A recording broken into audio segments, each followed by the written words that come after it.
Tergantung kalian, percaya atau enggak, aku mengabulkan doa. Kira-kira begitulah bahasa sehari-harinya. Sekarang tergantung dirimu. Tuhan tunjuk kita. Kamu percaya atau tidak? Seolah-olah Tuhan berkata-kata secara pribadi ke dalam setiap hati. Apakah engkau percaya bahwa aku mengasihimu? Nah, sekarang ada orang yang percaya Tuhan mengasihi dia. Tapi orang itu nggak yakin kalau Tuhan itu mau mengabulkannya. Mungkin Tuhan itu nggak merasa itu penting gitu loh. Kalau Anda merasa dikasihi Tuhan, ya berarti Anda harus percaya bahwa Anda berharga. Anak kecil itu saking berharganya buat papa mamanya, minta air aja. Apalagi waktu bayi minta susu. Nggak mungkin papa mamanya berkata, kamu nggak minum sekarang juga nggak mati kok. Pasti dikasih. Tidak boleh kita pelin-pelan. Kalau kita yakin kita dikasihi, kita juga harus yakin kita berharga. Berarti setiap permintaan sederhana didengar oleh Allah. Tapi masalah baru lagi. Oke deh, saya percaya saya berharga. Cuman apa Tuhan sanggup? Nggak menghina ya, sorry ya Tuhan. Saya nggak mengejek Tuhan dan kemampuannya. Cuman gini loh Tuhan, dalam konteksku, hal ini sudah terlambat. Bisakah Tuhan melakukan sesuatu? Itu sekali lagi kita pelin-pelan iman. Adakah ia mendapati iman di bumi itu, apakah imannya bulat? Kalau beriman sama Tuhan ya beriman. Kalau enggak ya enggak sekalian. Maksudnya apa? Tuhan, aku percaya Engkau pencipta langit dan bumi. Sungguh. Aku percaya Engkau bisa menjadikan yang ada dari tidak ada. Sungguhan. Tapi waktu itu sudah masuk ke dalam pergumulan kita, dan kita sendiri yang ngalami, tiba-tiba di courting atau di discount. Tadi pengakuan kita percaya Tuhan menciptakan alam semesta. Dari yang gak ada itu jadi ada. Bahkan orang mati pun bangkit. Kan kita percaya kebangkitan Tuhan Yesus. Tapi waktu kita sendiri yang ngalami, kita gak terlalu yakin apa Tuhan bisa mengubah keadaan kita. Nah itu dia. Nah, ini masalahnya. Jadi percaya tadi itu bukan iman. Itu pengetahuan. Iman itu baru iman ketika kita sungguh-sungguh imani untuk hidup sendiri. Waktu kita betul-betul menghadapi suatu keadaan lalu kita percaya pada Tuhan, nah itu baru iman. Selebih itu belum teruji alias masih teori. Kalau kita percaya Tuhan pencipta langit dan bumi, berarti dalam hidup kita segala perkara tidak ada yang mustahil baginya. Wong Dia pencipta, Dia bisa mencipta dari yang gak ada menjadi ada. Berarti dalam konteks kita, apa yang kita lalui sekarang, yakinlah harus konsisten dengan pengakuan imanmu. Kalau kita sudah ngaku imannya, waktu kita alami, imani. Imani untuk konteks sendiri, imani untuk keadaanmu. Kalau Dia bisa jadikan yang gak ada menjadi ada, berarti dalam konteks saya, Tuhan bisa tolong saya sekalipun saya tidak punya modal apa-apa. Saya tidak punya modal percaya dan tidak ada orang menolong saya. Percaya enggak?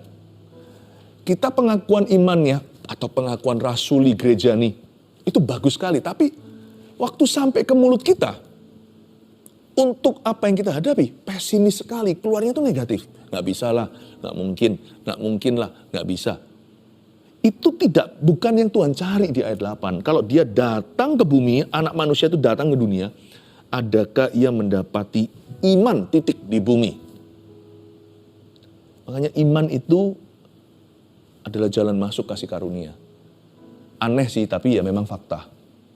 Di dalam kerajaan Allah, bukan amal sosial dan bukan usaha perbuatan kita yang mendatangkan mujizat. Tuhan telah menentukan, itu sudah Tuhan takdirkan, itu sudah kebenaran.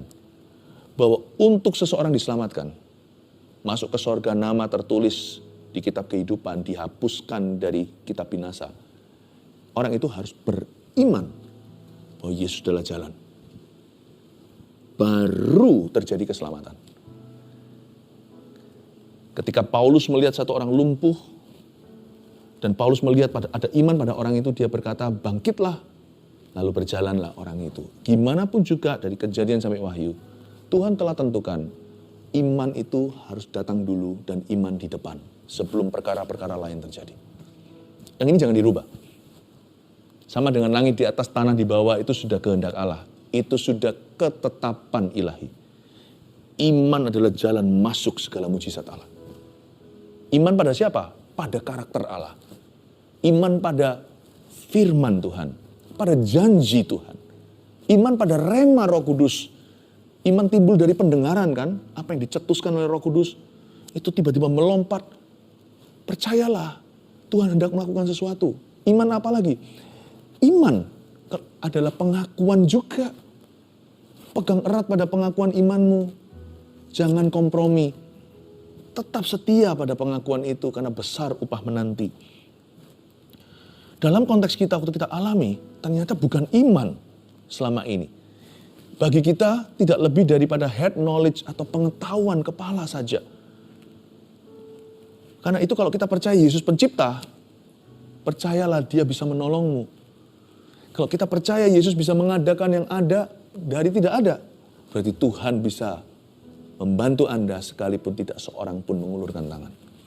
Sekalipun Anda tidak punya fondasi landasan untuk percaya.